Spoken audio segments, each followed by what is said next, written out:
প্রাথমিক বিদ্যালয়ের ৬,৫০০ শিক্ষক নিয়োগ হাইকোর্টে স্থগিত।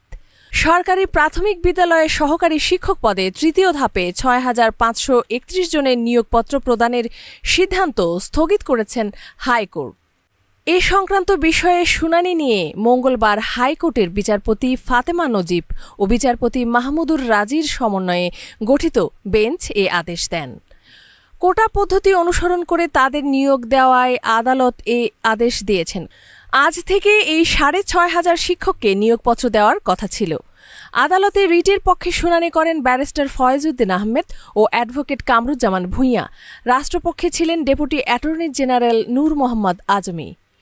গত ৩১ অক্টোবর সরকারি প্রাথমিক বিদ্যালয়ের সহকারী শিক্ষক পদে তৃতীয় ধাপে ঢাকা ও চট্টগ্রাম বিভাগের ৩ পার্বত্য জেলা ছাড়া চূড়ান্ত ফল প্রকাশ করা হয়। এতে উত্তীর্ণ হন ৬,৫৩১ জন।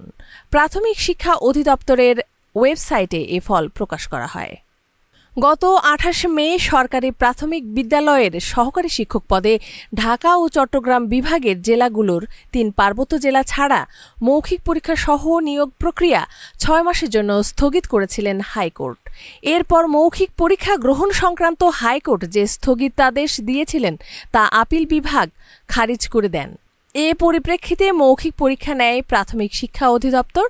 তবে এই নিয়োগের জন্য লিখিত পরীক্ষায় প্রশ্নপত্র ফাঁস নিয়ে গণমাধ্যমে আসা অভিযোগ অনুসন্ধান করতে নির্দেশ দিয়েছিলেন আদালত।